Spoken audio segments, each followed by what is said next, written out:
This episode is brought to you by Indeed. Stop waiting around for the perfect candidate. Instead, use Indeed sponsored jobs to find the right people with the right skills fast. It's a simple way to make sure your listing is the first candidates see. According to Indeed data, sponsored jobs have 4 times more applicants than non-sponsored jobs. So go build your dream team today with Indeed. Get a $75 sponsored job credit at Indeed.com/podcast. Terms and conditions apply. This episode is brought to you by Redfin. You're listening to a podcast, which means you're probably multitasking. Maybe even scrolling home listings on Redfin, saving homes without expecting to get them. But Redfin isn't just built for endless browsing. It's built to help you find and own a home. With agents who close twice as many deals, when you find the one, you've got a real shot at getting it. Get started at redfin.com. Own the dream. Welcome back to the Epic Universal Podcast. I'm entertainment writer Jim Hill, and this is the podcast where we cover the latest Universal news, rumors, and history. And as always, I'm joined by Eric Hersey, and I want to stress, folks, that, Eric is recording this in his home in West Virginia, and I am recording this in my home in southern New Hampshire, and at no point are we anywhere near Philadelphia. No, we didn't make it quite to Philadelphia, Jim, but I think we have good reasons, right? Well, yeah. I mean, we actually have a surprising amount of Universal travel planned. For example, next month, Eric and I are both out in Southern California, and I'm going to be, traveling with the Hersey clan as they make their first visit ever to the mothership, Universal Studios Hollywood. And then, God, is it the day after that? We then go out to Vegas and do Horror Unleashed? I think so. We're cramming you in. As soon as you fly in, now we're getting there a couple days early, but as soon as you get in there, we're going right to the parks, then we're going to go to Vegas and do all the fun stuff there. So yeah, we got ourselves a trip. And although we had it possibly planned that we're going to try to make it out to Philadelphia, it was like, well, I think we need this time to actually pack and plan and buy tickets. And so we pushed it back. I think we're going to do it, in April, I think, when we get back. That is the plan now. But also, one of the reasons we wanted to push it back to April is we wanted to give you folks a heads up. We're actually hoping that we can do something of a meetup in Philly. A bunch of us go and check out this exhibit, which we have seen some imagery, right? That there are some folks who got there when it opened this past weekend. Is that correct? Yeah, we were tagged on a couple of them on social media, and I got to kind of check. Now, Jim, I know you're kind of the gentleman that likes a spoiler, where I kind of stay away from spoilers. So I didn't go and find any articles or YouTube videos or anything to see it, but I did check out some of the pictures, and it does look like there's some cool artifacts from Epic and just in general Universal Parks. So so it's going to be a good thing to go see, and I'm going to kind of stay semi-distant from it for a little bit, but but we're going to be up close and personal with real Universal stuff over in Hollywood and out west. I do have one question, though, because again, I was trying to behave myself. I did, however, go to the Franklin Institute page, and I was kind of hoping, because, well, you have to understand, the Franklin Institute is where they did that Disney 100 exhibit 2 and 3 years ago.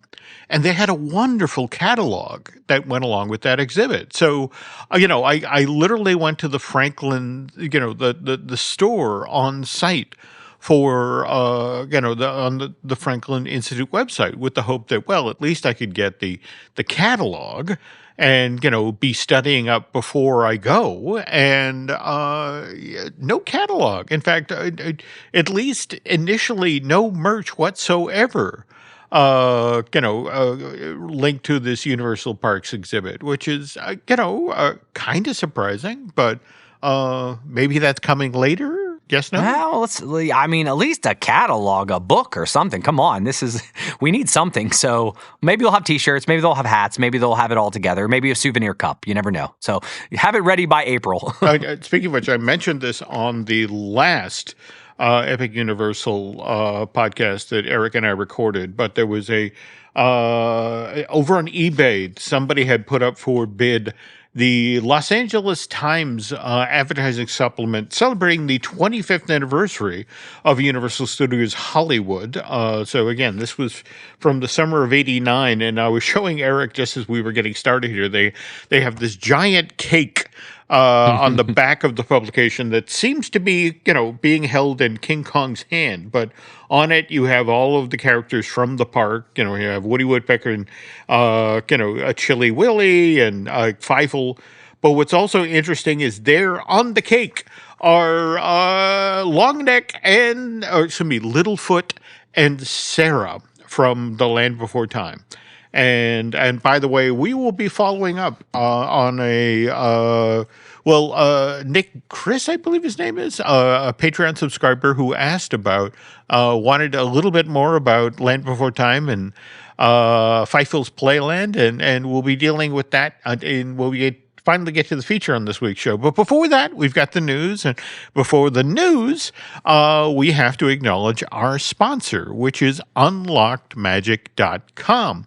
And by the way, Epic Universal podcast listeners, Unlock Magic now has a huge deal for your next Universal Orlando resort vacation. Right now, you can get 7 days in the parks for the price of 5. That's 2 extra days at the Universal Orlando Resort at no additional ticket cost.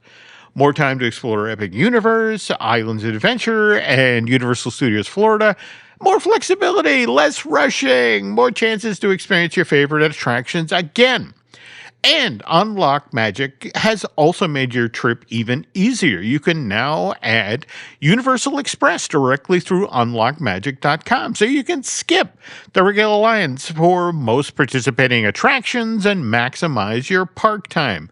Visit unlockmagic.com to lock in that 7 for 5 ticket offer and customize your Universal Orlando Resort vacation today. Okay, so Eric, per usual, has been combing the interwebs for Universal-related stories, and this one we're starting with is kind of boring, right, Eric? It's real boring. It took me a while to actually understand the name of this company in general, but so it didn't take me long to find this one because it was all over the internet. So we talked about it a couple months ago, maybe, that there was a proposal out there by third-party companies to help create some type of transportation system from all the Universal properties. And it was this week the Shingle Creek Transit and Utility Community Development District, which that is it's kind of like the district over that Disney has, but it's just for mostly the areas surrounding the Universal property. But they have voted to begin contract negotiations with the Boring Company to potentially build an underground transportation system. So we were discussing kind of options that, in a couple weeks ago, we were discussing different types of options, but it turns out we are going to be digging underground. So, Jim, what do you know about this? I have some water table related concerns, right. Because basically the entire state of Florida is what, like a foot and a half above sea level.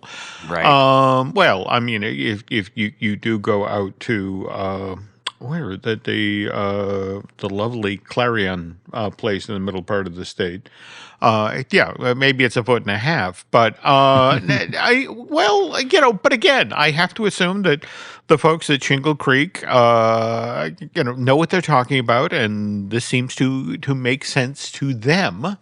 But on the other hand, it's kind of an interest. Disney, of course, has its Skyliner, and so now what Universal is getting in bed with the mole people. Just sort of like, all right, okay, yeah. So I was kind of interested in. I mean, I think the largest concern for most people is that definitely water level and the fact that it's swampland and digging underneath. And they did not say it was a boat transportation underneath, which would be interesting. But no, the Boring Company has done this before, and they have taken care of the Vegas Loop in Nevada. So I did some Googling and looked that up.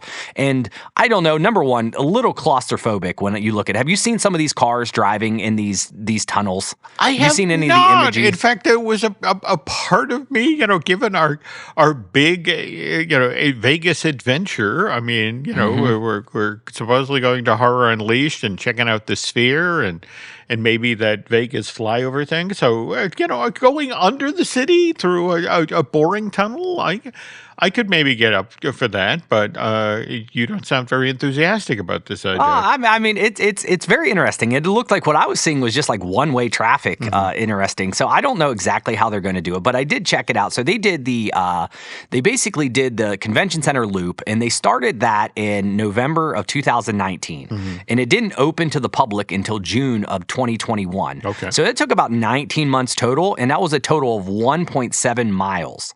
So I was kind of saying, all right, no, granted, they don't have a contract signed right now. That's just that they're beginning negotiations. But let's just say they wanted to move for this. And what we kind of estimate is that it's the whole getting the Epic to the City Walk, right? Is that kind of the whole premise here, is to figure out a better way to get that traffic to move faster. Oh, yeah. And not have to deal with the public streets and bus transportation. Well, I mean, I think you and I have talked about this. How, for example, when you're over at Epic, and you finish your day and you've enjoyed your time, and then you get on that brand new highway, that Universal has built leading away from Epic, and right up until you get to Endless Summer, it's clean, it's beautiful, it's efficient, and then you suddenly have to make a left onto International Drive, and then sort of jog your way over to, over I-4 before you would then return to the campus. And it just sort of like,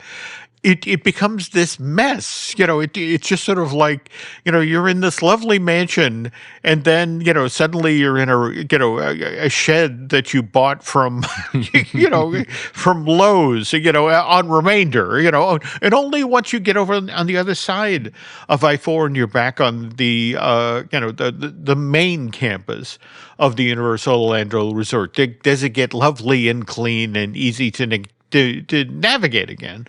So yeah. I think this is really what this is about. That, I mean, face it, Disney for years has worked on the principle of the walled city.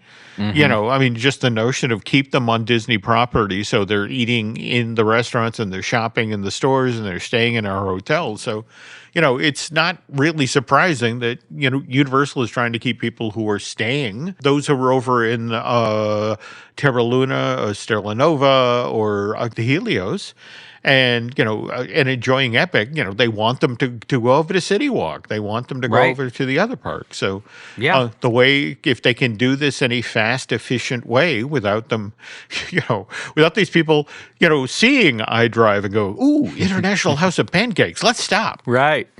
So, I mean, I think it's curious to see if they can do it underground. If they do it underground, it is about 3 to 4 miles from what I can tell. So if they were moving at the same pace that they did in Vegas, which I don't think they will, because there's not much rain in Vegas. And I can only imagine if they start boring holes under the ground, the same time frame would be about 30 plus months to complete this. So I think we have a while to go if this even happens and moves forward. But the Boring Company has basically has the proposal, and they get to formally accept and decide if they want to do this. But Jim, when I was looking at this, it reminded me of something. So I grabbed a little screenshot to share with you here. Yeah, this is cool. What Eric has uncovered is an image from the plans for the original Epcot, the city of tomorrow. And, the whole notion that Walt had back in the day is that, he didn't want cars on the streets. Was it in fact, it was a multi-level plan, wasn't it? That the trucks that are making deliveries to the city of Epcot, they're at a lower level than, say, the cars that individuals who live there or work there are driving in. And then if we get back up to ground level, well, that's what, a network of monorails that also connect to people movers, to As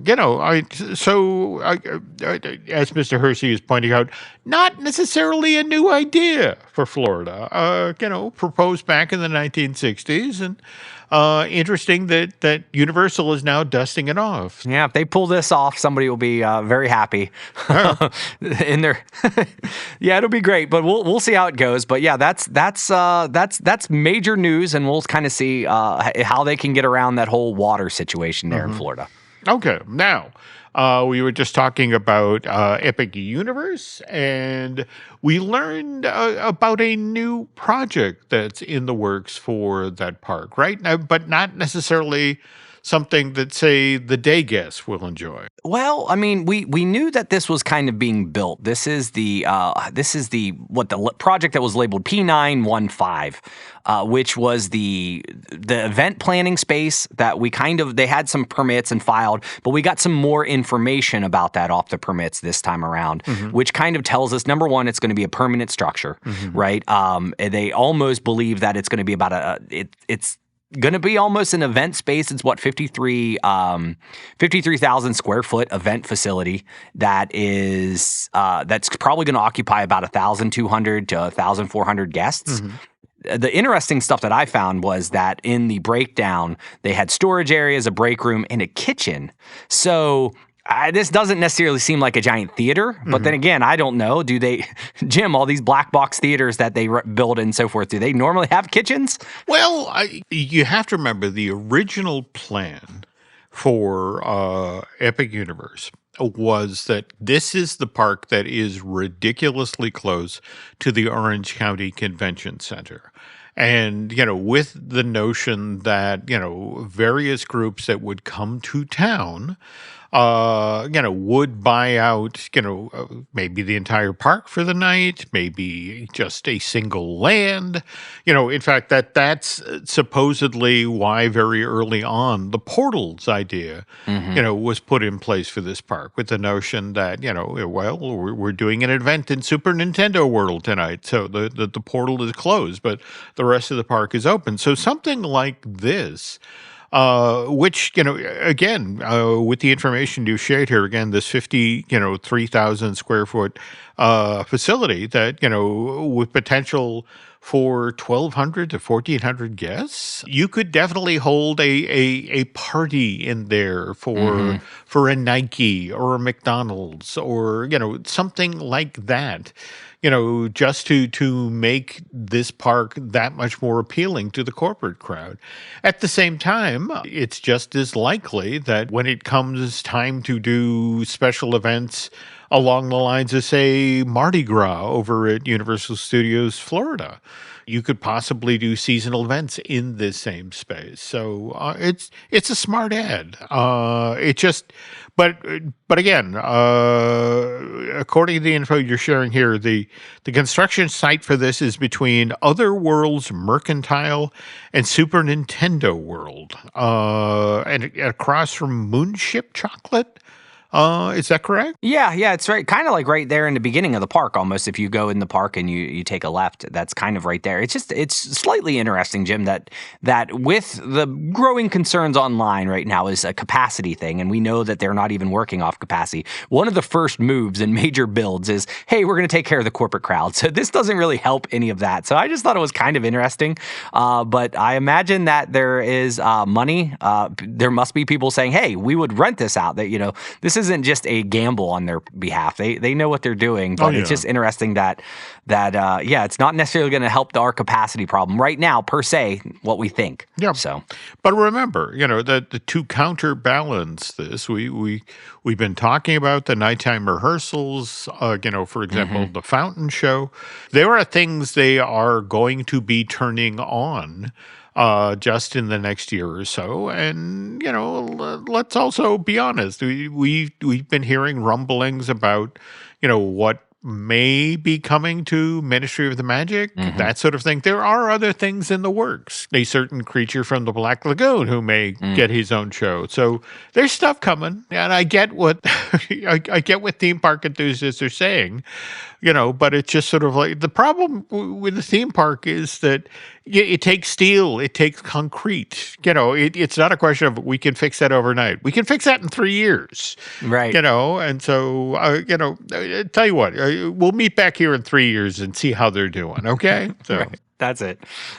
Well, I know you saw this because you guys talked about it in the Disney Dish. I wanted to bring it up, but anybody that's interested, Len even mentioned that Universal has adjusted the early park admission at Epic Universe again for the third time since the opening. Yeah. And I know that's frustrated him and the touring plans crew. So just in general, I mean, it's just a matter of when you're planning your trip to Epic, you're trying to kind of really maximize and trying to make sure that you're not waiting in long lines. And of course, early entry and early park admission is a very important thing. So right now, when you're putting together a touring plan, it really based on what's open. But now it's saying through March 31st, the early park admission includes 8 attractions, which is actually great. I think when I went, it was just like Super Mario World, Super Nintendo World was the only one that was open. But now it's Ministry of Magic, Nintendo, and How to Train Your Dragons is all kind of open early. So like Len said on Disney Dish, check daily or weekly when you're arriving to see what's there and plan accordingly based off of what's open.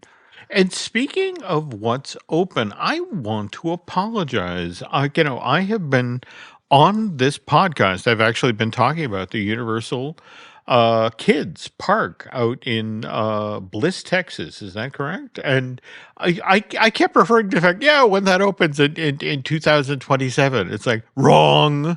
That's opening this year. Yeah. They just opened their new website. Yeah. And that was, so I believe, with the new website, and you can kind of scroll around and see all of the attractions and the lands and check out the hotel. But it said everything is there saying 2026. So that has me interested in, Jim, I've seen pictures. We don't have a bio reconstruct per se down there. We do not. So I don't get to see all the pictures, but they are like painting murals and there's still scaffolding up right now, I think, on the hotel, but I think it's coming together. Jim, when do you think this would open in 26? We're in February. This is true. And what's fascinating about this park is, again, it's aimed at parents with young children. So kind of interesting because you're not necessarily married to the sort of traditional theme park opening because, face it, you're thinking family with older kids, and so it's like, okay, we need to be open by June when the kids are out of school.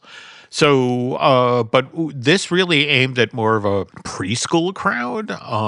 It will be interesting. It's entirely possible we may be waiting till midsummer on this, but to be honest, it's also just as likely, given what you were describing about scaffolding and murals being painted. It's April, May. I guess the fact that the website is live, but you can't book rooms at the hotel is telling. That is super telling. Face it, we were able to book packages at Terra Nova and Stella Luna and Helios, months in advance. So, yeah, I'm sensing summer, in fact, midsummer maybe, but I hate to say it, Eric, it sounds like another trip.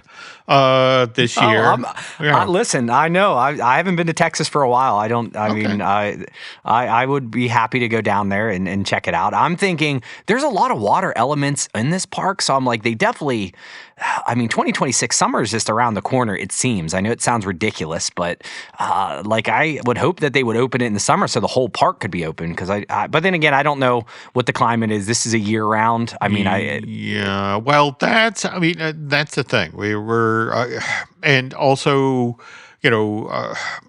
Universal Creative is sort of, buried the lead in that, there is very clearly an expansion pad next to this resort where the water park could go, but that's 3 to 5 years out.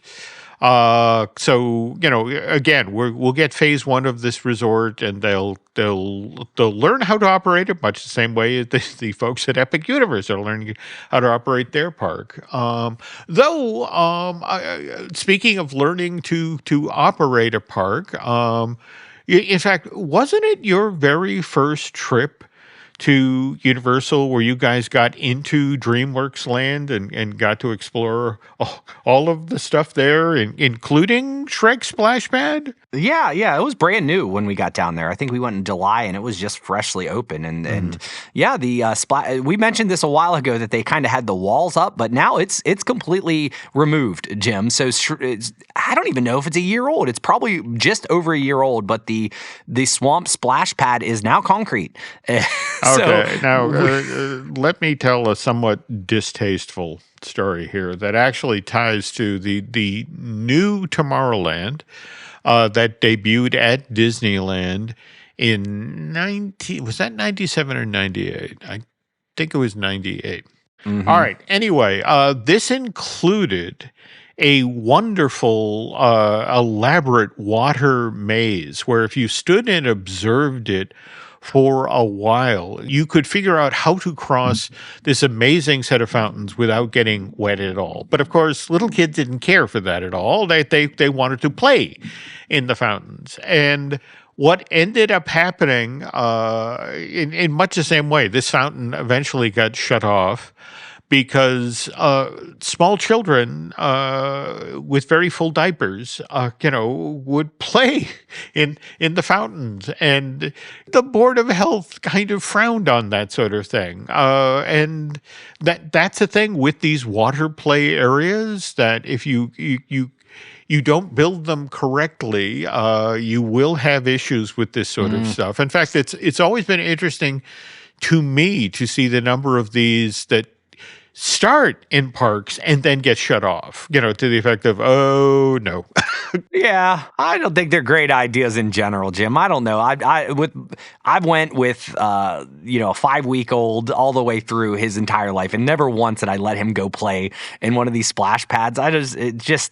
I don't know. It's like you go to a water park for that as opposed, but I don't know. It's funny that this is a year old and they completely took it out. There's plenty of water areas back there still. Mm-hmm. So you're thinking that there must have been some type of construction cause that maybe made this not so friendly. Well, the weirdest part about a theme park is you open it, and you've designed it. You have all these talented people with lots of experience in other parks, and you throw it open, and then you watch the public use it and go, oh, dear Lord, no. It's just sort of like, that's not how we intended for this to work at all. But people just are people, and it just, I will call friends at Universal and see if there are any interesting stories associated with Shrek's swamp splash pad. The kids just couldn't make it over to the ET bathrooms soon enough. There we go. That's there we go. All right. And on that note, when we get back, we're going to talk about another thing that, little kids loved, The Land Before Time, the direct-to-videos, and also how that managed to show up in the parks. But before we do that, there's this. Whether your business has 6 floors or 6 employees, Walmart Business has everything you need to save time, money, and hassle. You can restock your break room with bulk ordering or bulk up your ordering team with shared payments. And you can get it all delivered straight to your business's door, whether that's on Wall Street or Main Street. Walmart Business. It's the Walmart you love, now for your business. Learn more at business.walmart.com.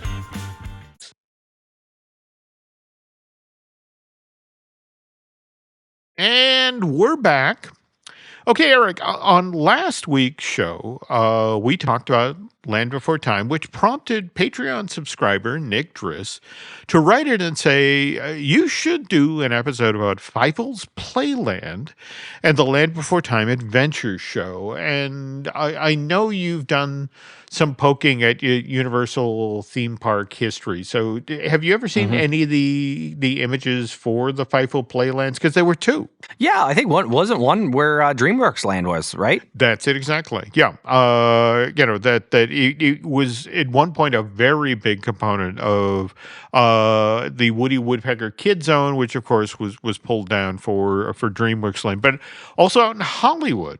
There was a Feifel's Playland. It was up on the upper lot. In fact, we will definitely be visiting where it was, Eric, because that's where the Despicable Me Minion Mayhem, their version of it is located there. But they have a lovely Super Silly Funland miniature amusement park there that's well worth checking out. But what's interesting about the Hollywood version of Feifel's Playland, which opened in '89, it took its inspiration from American Tail, the Steven Spielberg Don Bluth movie. That went into theaters November of '86, whereas the Florida version of Feifel's Playland that opened in spring of '92, and that took its inspiration from Feifel Goes West, the American Tail sequel that Spielberg did on his own without help from Don Bluth. And by the way, Rick, you'll love this. Universal, again, sometimes you pick the wrong time. Universal actually sent Feifel Goes West out into theaters in November of '91 on the exact same day as Disney's hand-drawn Beauty and the Beast, the first full-length animated film to get nominated for a Best Picture Oscar. So, which is a polite way of saying Feifel Goes West got overlooked. A lot of people didn't see that until it turned up on video. Now, interestingly enough, speaking of video, some 9 years later, Universal Cartoon Studios produced 2 additional American Tail movies. There was an American Tail, The Treasure of Manhattan Island, that hit store shelves here in the U.S., February of 2000. And then there was an American Tail, The Mystery of the Night Monster, which followed relatively closely on the heels of Treasure of Manhattan Island, but it hit store shelves in July of that same year, 2000. And I want to stress here, neither of these animated films were released to theaters, but they were home premieres, and that Universal had put these 2 direct-to-video versions of American Tail into production because, well, I'm quoting now from Louis Fiola, who was the president of Universal Worldwide Entertainment, and he explained that the company's goal was to turn an American Tail into the same sort of money-printing machine that the Land Before Time film franchise had become for MCA Universal. And just want to be clear here, Fiola isn't talking about the original Land Before Time film. Again, directed by Don Bluth, executive produced by George Lucas and Steven Spielberg. Eric, that got released to theaters in November of 1988. And it did okay. I mean, 48 million worth of tickets sold in North America, an additional 36 overseas, worldwide total box office of 84 million. But what Lewis is talking about is what Universal was able to do with The Land Before Time some 6 years after the original film had been released to theaters. In December of '94, Universal Cartoon Studios, with the help of MCA Universal Home Video, sent The Land Before Time 2, The Great Valley Adventure, out into the world. And this direct-to-video sequel did well enough for Universal Cartoon Studios to go ahead and produce Land Before Time 3 and then a Land Before Time 4. And did you ever get to see any of these, Eric? Yeah, I've seen them, Tim. I mean, I've certainly saw 2, 3. I don't know if I made it all the way to 14 or whatever it is, but no, they're not quite the first one. But I can't recall if the quality is that much worse or like different. Is it? Well, typically these qualities aren't the home videos aren't as good as the theatrical releases. And that's kind of for a reason. I mean, mind you, these things are written and storyboarded here in the States, but then they're sent overseas to outfits like Wang Film Productions or ACOM or Rough Draft Studios, and with the notion of keeping the production costs down. And by the way, the original, Land Before Time only $12.3 million. That's all that was spent on that film. So the fact that they're trying to bring these things under that tells you, that again, this is all about profit margin. And but dear Lord, Eric, crazy profitable. Okay. I came across this in my research for this week's feature that MCA Universal Home Video shared this with the investment community back in the year 2000. And keep in mind, by now, the Land Before Time home premiere series is only 6 years old, and they're already in deep production on the Land Before Time 7, the Stone of Cold Fire, which will hit store shelves in December of 2000. But by this point in the history of the Land Before Time direct-to-video film franchise, MCA Universal Home Video has already sold more than 60 million units and made over $1 billion off of the series. Jim, did I hear billion? B. Billion with a B, all right? That is like Marvel stuff here. Well, that's it exactly. And it was one of these things where, and I want to stress here that past this point, past the year 2000, Universal stays in the Land Before Time business for the next 16 years. There will be 6 more installments to hit store shelves. In fact, it's quite likely that MCA Universal Home Video would have stayed in the Land Before Time direct-to-video business if not for the rise of streaming, which effectively Jim, I thought it was going to be an issue with hey, that asteroid or that giant meteor that's going to hit. They're like, can slow down a little bit. We need a couple more years here. There we go. It was streaming that got it. It was streaming. It was streaming. Yeah, that effectively killed the market for DVDs and Blu-rays and the late 2010s, early 2020s. And now, want to remind you that all 13 of these home premieres are based on The Land Before Time, which, as we mentioned on last week's show, had kind of a rough go up to its release in theaters in November of '88 because George Lucas and Steven Spielberg kept looking at the finished footage that Don is sending from his animation studio in Ireland, and they're like, "Ooh, this stuff's too scary for kids. We're going to have to cut a lot of this out of the movie." And I'm not lying here, Eric. It really ticked off the folks over at Sullivan Bluth Studio because they're like, they read the script, right? They approved all of the storyboards. All right. So, they even saw the pencil test animation, so why is it now that, these scenes are too intense, and it's like, even going into the project, Spielberg's like, I want to make the modern Bambi only with dinosaurs. And it's like, well, did you see the movie? Because Bambi's mom gets shot, and then there's this forest fire that's been giving kids nightmares for decades. Right.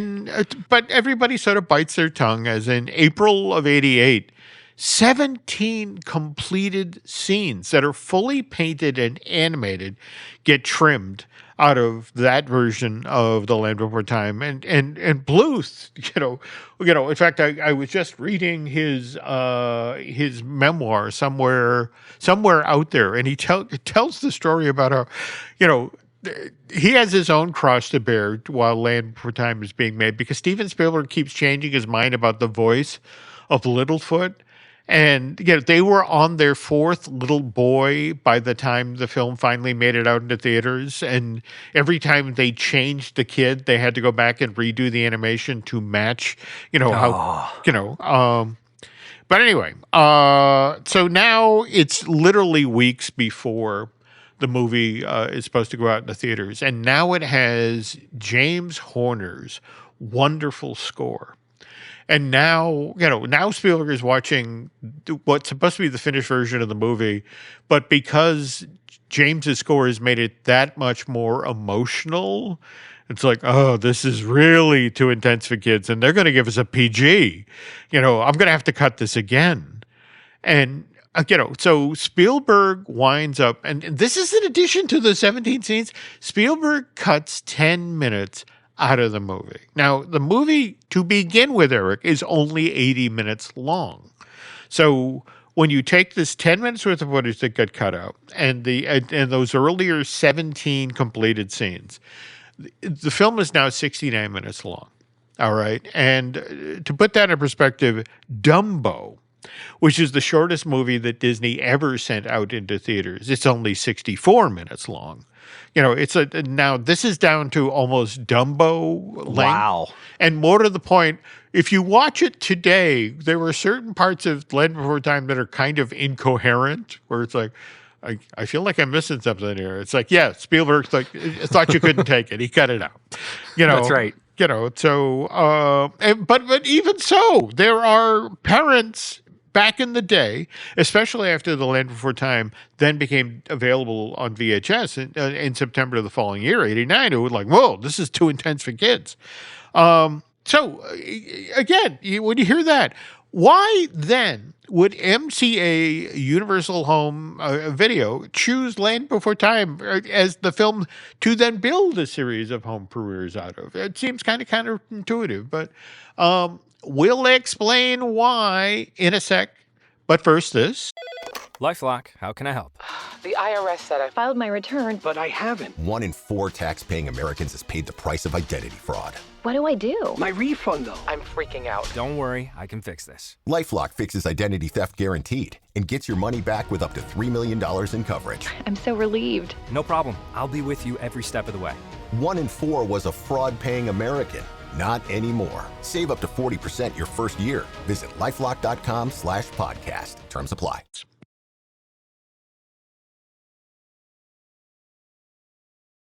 And we're back. All right, folks. So at the start of today's feature, we have Patreon subscriber Nick Driss suggesting that Eric and I, in an Epic Universal podcast, we talk about Fievel's Playland as the Land Before Time adventure show. By the way, the adventure show, which was presented on the Upper Lot at Universal Studios Hollywood from spring of 1997 through the fall of 1998, up until just recently, Eric, was a piece of lost media. Oh, really? Yeah. Like no one had it. Oh, my. I didn't realize that. Yeah, that there were a few photos, but no video of the show itself. But which, by the way, just 12 or so minutes long, and features walk-around versions of Littlefoot and Sarah and puppet versions of Spike, Petrie, and Ducky, plus sing-along moments that are aimed at preschoolers. But anyway, a video of this cute little show surfaced online about a year ago. And you can go watch it for yourself. And by the way, it was presented 5 times a day at the park, 10:45, 1:30, 3:30, 4:30, 5:30. But really designed for little kids.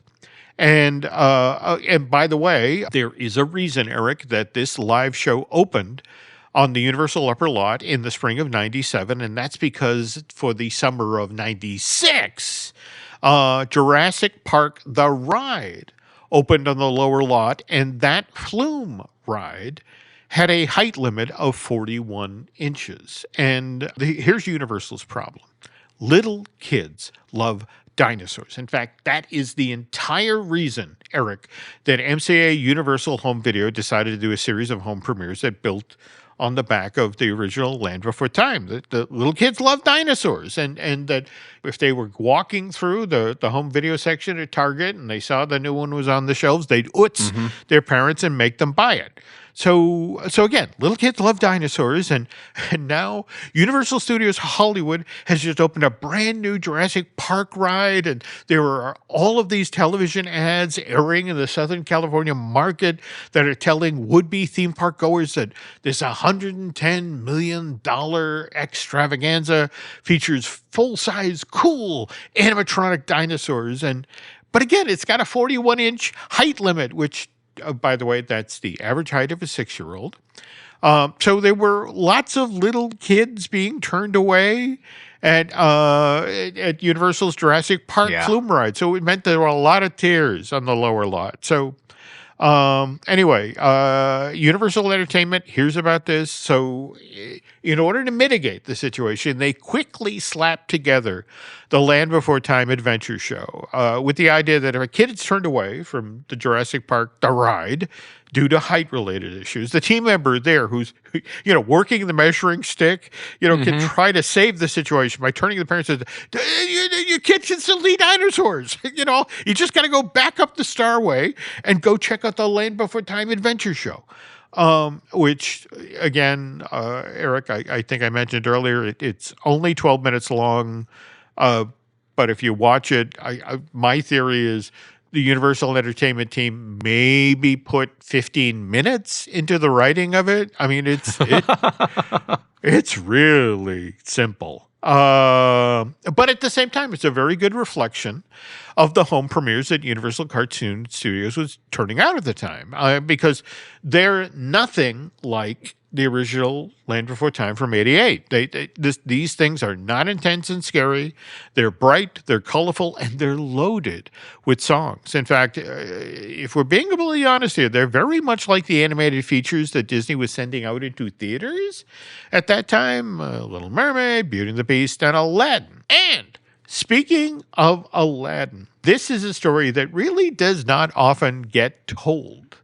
How, Eric, we supposedly have the return of Jafar, that direct-to-video sequel to Disney's Aladdin, and this is the VHS that hit store shelves in May of 1994, and we supposedly have the Land Before Time 2, The Great Valley Adventure, to thank for this. You ever heard this story? No, but I have a feeling. I mean, there was money involved, I'm sure. There was. But more to the point, look, Hollywood is a very small town, and people talk, which is why folks who worked in home video at Disney knew that in late 93, early 94, Universal was working on a direct-to-video sequel to The Land Before Time, which MCA Universal Home Video was looking to get on store shelves for the 1994 holiday season. And Disney being Disney, well, they wanted to beat Universal to the punch here, get a direct-to-video sequel of their own out in stores, out ahead of MCA Universal Home Video. But they had nothing in the pipeline, So that is until an executive at Walt Disney Home Entertainment got to see the first 5 episodes of Disney's Aladdin, the series. Now, you may remember this. You watched the Disney Afternoon back in the day, right? Oh, yeah, absolutely. Okay. Because Disney used to do this thing when they'd launch a new show as part of the Disney Afternoon. The first week of shows, and they did this, by the way, they did this for DuckTales in '87. They did this for Chip and Dale Rescue Rangers in '88, Tailspin in 1990, Gargoyles in 1994. But the first week of shows, all 5 of the shows link up. They tell a continuing story. With the idea that, in order to see the full story, you have to watch all 5 episodes, and by then you're hooked on the show and you'll come back the next week.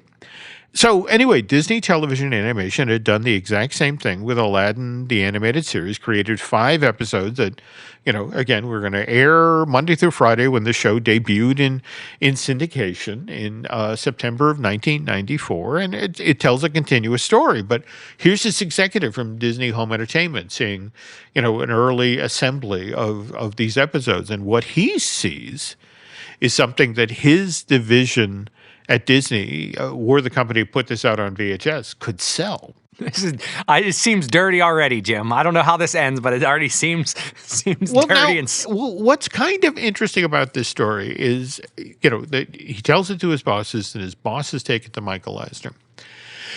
And then Michael Eisner watches the same stuff. And Michael hesitates, because it's like there is such an obvious difference in quality between the Aladdin that Disney sent out of the theaters in 1992 and the thing that Disney Television Animation is looking to put, out in syndication in September of 94. But at the same time, it's like, we can beat Universal, and so Michael okays it. And The Return of Jafar goes on sale May of 1994. Eric, it sells 15 million units. And the company makes a $300 million profit off of, this first direct-to-video. And at that point, Disney doesn't look back. In fact, this is why Universal and Disney spend the mid-1990s through the mid-2000s in the direct-to-video business. It's only John Lasseter arriving and becoming the new creative head of Disney in January of 2006, where he actually is the one who, shuts down, turns off the money spigot. He's like, you don't get it. The reason the movies that we're sending out into theater are doing less business is they're seeing these direct-to-video things. They don't think those movies are special anymore. And John was right. So, but anyway, okay, so there's our Land Before Time story, at least as far as how we got the thing in the park, which again was based on the direct-to-video sequels, not the film from '88. And I promised Nick that in a future edition of the Epic Universal podcast that Eric and I will circle back around to talking about American Tail and take a closer look at those two versions of Fiefel's Playland. Well, that was very interesting, Jim. I didn't know we were going to get the origins of Return to Jafar. So let me ask you real quick. So the first 5 episodes, did they actually air on television? And then they just took that same and pieced them together? Well, no. As I understand it, this kind of ticked off the people on the television side because it was like, right. Well, that's our episode count. I mean, we signed contracts to deliver to all the stations that are showing the Disney afternoon. And it was like, well, yeah, that may well be, but these 5 episodes are now a home premiere, a direct-to-video home premiere that Disney Home Entertainment. In fact, that's what's interesting about if you go today and look at the box for Return to Jafar, it doesn't say Disney presents the Return to Jafar. It says Walt Disney Home Entertainment presents Jafar. I mean, they literally grabbed those 5 episodes, and the poor folks who were working on Aladdin, then it's like, go write 5 more episodes because, and figure out a new way to introduce this series. So. Oh my goodness. No, that's crazy. I never thought that, but I will tell you, Jim, that after our last episode, I did make it over and watch the American Tail. I watched it for the first time in 20 some years. And I don't know. I think the young Eric Hersey in the 90s had a better time with it than an older one. But there are no cats in America. I forgot all about that song. There we go. And the streets are paved with cheese. Yes, That's right. On the other hand, every so often there's something in that movie that reminds you that Don Bluth was really, really, really good at animation. I mean, that scene, the storm at sea where the waves suddenly become a thing, like a creature that's attacking the ship. That sequence is amazing. On the other hand, I love me a little Don DeLuise. So, him as Tiger the cat is fun. Yeah. But it's kind of a tough film to watch. But again, at the same time, it is that wonderful song Somewhere Out There. Yeah, so, that's what got me thinking about it in the first place. I heard it somewhere, and then I'm like, oh, I'll watch this. But now I'll have to go west, Jim, because you know what? I have to complete the series, but I don't know if I'll be finding the direct-to-video ones. I think I can watch one more, and then we could talk about it. Okay, all right. Well, that's a plan. With that, that's going to do it for this week for the Epic Universal podcast. And by the way, if like Nick, you have topics or suggestions for future episodes of this podcast, feel free to send those along through social media. And who knows, we might do the same thing, do a story. Anyway, beyond that, on behalf of Mr. Hersey, want to thank you for listening, and we will be back next week.